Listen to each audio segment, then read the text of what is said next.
हमने खाकी ration card जो ओपीएच हम बोलते हैं, उसके अंदर लगभग 15,75,000 राशन कार्ड होल्डर, जिनमें 70,90,000 उनके पारिवारिक सदस्यों को लगभग वही 55 किलो गेहूं या आटा और 1 किलो दाल हमारी सरकार ने देने का काम किया। और जो आज सुबह की रिपोर्ट है कि अप्रैल महीने के अंदर लगभग 98.3% राशन कार्ड होल्डर्स ने अपने राशन की लिफ्टिंग करी है।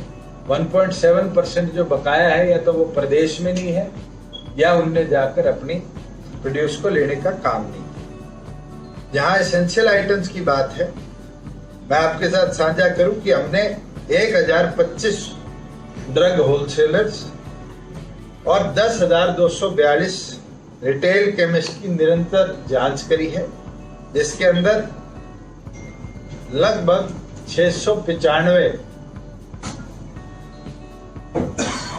अलग होलसेलर और शॉपकीपर्स के हमने चालान काटे और 21 लोगों पर कई समस्या मास्क की आई थी कि 3 प्लाई मास्क को भी 10 रुपए से ज्यादा बेचा जा रहा था, सैनिटाइजर की वैल्यू 1000 रुपए तक पहुंचाई गई थी। इस तरीके से जो एसेंशियल आइटम के अगर इन्फ्लेटेड प्राइस कोई बेच रहा था, ऐसे 21 लोगों पर हमने आपराधिक मामले दर्ज करने का काम किया है।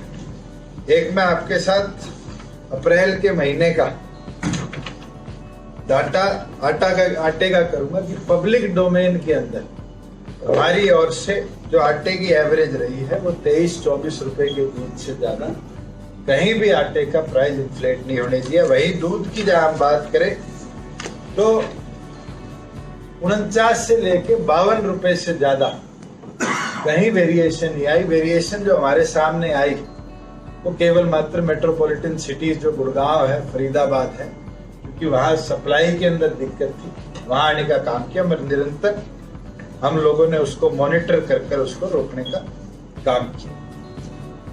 2 दिनों से बारी बारी हमारे कांग्रेस के साथी एक बात बोल रहे हैं कि तेल के दाम बढ़ा दिए, बस के रेट बढ़ा दिए।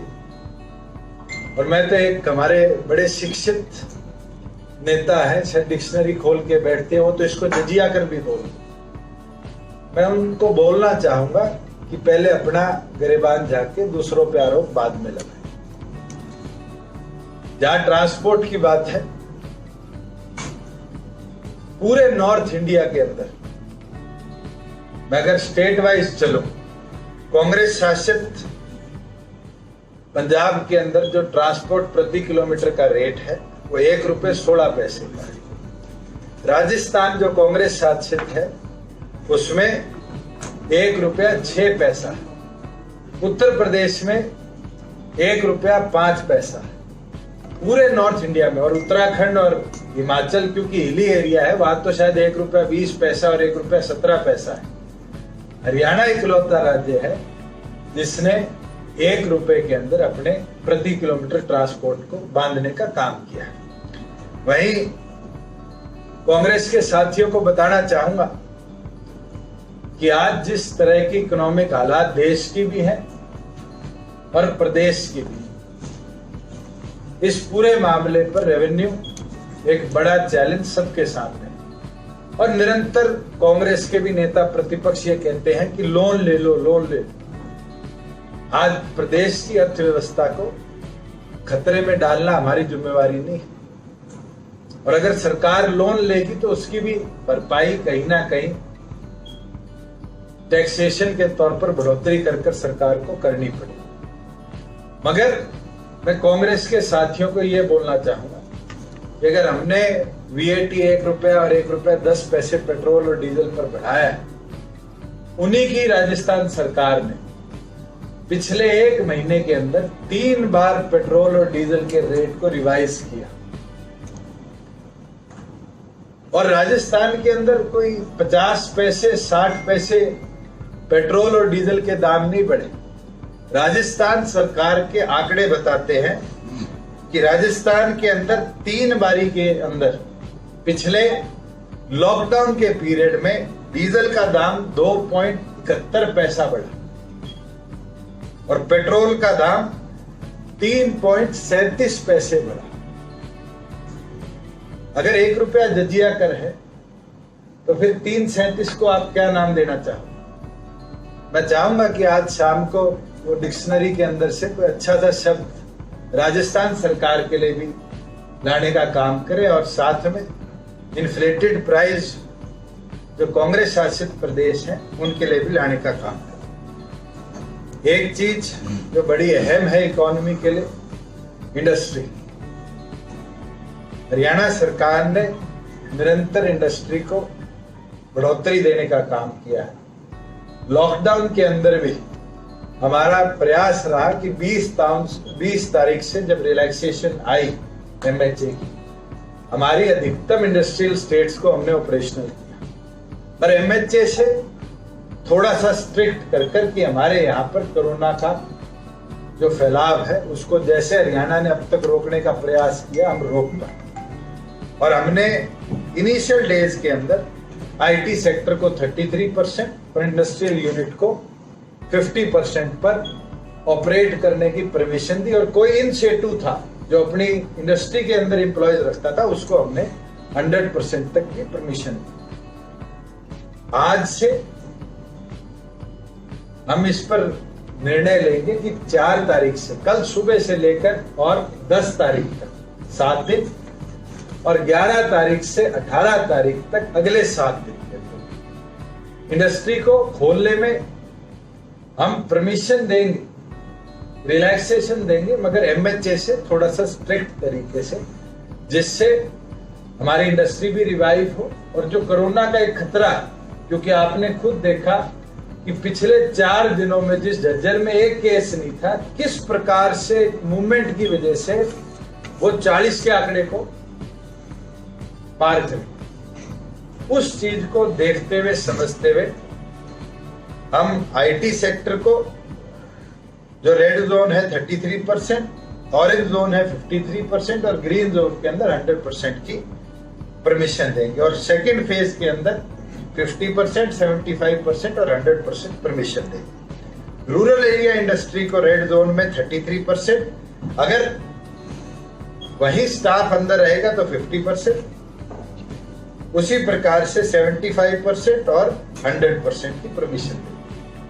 सेकेंड वीक के अंदर उसको 50 को 75 और 75 को 100 और 100 हम करने का काम करेंगे।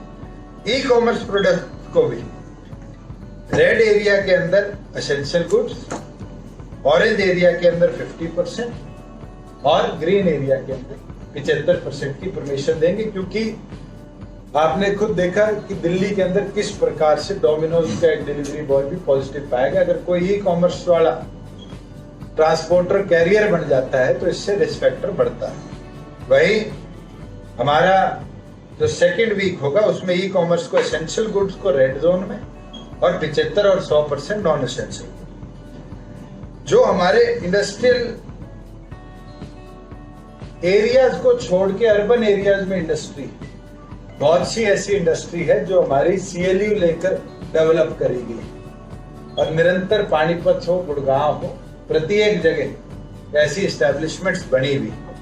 एमएचए ने उनको रेड जोन में कवर करने का काम नहीं किया, हम उसी तरीके से फॉलो करेंगे। मगर प्रदेश के अंदर ऑरेंज और ग्रीन जोन में तो एमएचए ने उनको अप्रूव किया, क्योंकि उनकी मॉनिटरिंग और परमिशंस का एक फेस्ड मैनर में अप्रूवल चलेगा। हमने उनको 50%, 75% आईटी और नॉन आईटी, 100% ग्रीन जोन के अंदर और नेक्स्ट वीक के अंदर आईटी को 75%, नॉन आईटी को 100% और ग्रीन जोन के अंदर पूरी तौर पर हम परमिट करेंगे। जहां एक्साइज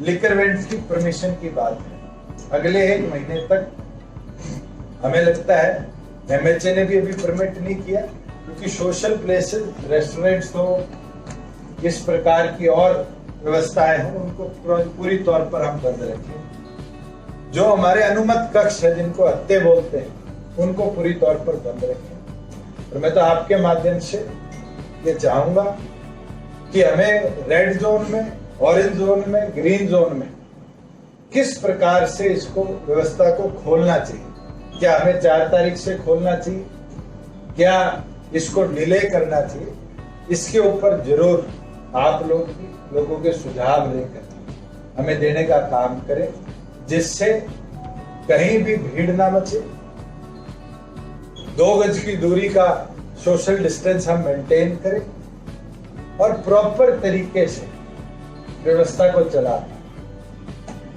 बिल्कुल सरकार इस विचार पर है कि हम, क्योंकि एक सोसाइटी के अंदर इसको सिल प्रोडक्ट माना जाता है, इसके ऊपर हम विचार कर नया कोविड सेस जरूर लगाने का काम करेंगे, जिससे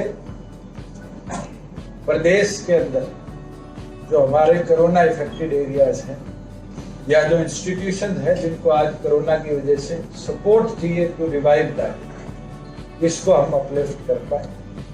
एक चीज जरूर मैं बोलना चाहूंगा कि सरकार ने ये निर्णय जरूर लिया है और वो आंकड़े आपके पास आ गए कि 20,000 रुपए तक का हमारी तमाम एमएसएमई को हम सपोर्ट देंगे बैंकिंग इंस्टीट्यूशन से, जिनके पास आज लोन है, कि वो अपने एम्प्लॉयज की सैलरी टाइमली दे पाए और एमएसएमई हमारे प्रदेश में रिवाइव कर पाए, जिसकी टोटल कैलकुलेशंस तो हमारे पास अब तक आई नहीं है कि कितनी एमएसएमई है जो अप्लाई करेंगे, मगर जो हमारे पास रजिस्टर्ड एमएसएमई है जिनके गवर्नमेंट लोन्स हैं, इसका ये आंकड़ा बताता है कि अगर हम 20,000 रुपए तक का भी सपोर्ट एक एम्प्लॉय के लिए करेंगे तो अप्रोक्सीमेटली 240 और 250 करोड़ के बीच का सपोर्ट हमारे एमएसएमई सेक्टर को हरियाणा सरकार करेगी कि वो अपलिफ्ट हो, वो रिवाइव हो और ये जो कोरोना का सेटबैक आया है इससे वो उभर कर बैक टू नॉर्मेंसी आने का काम।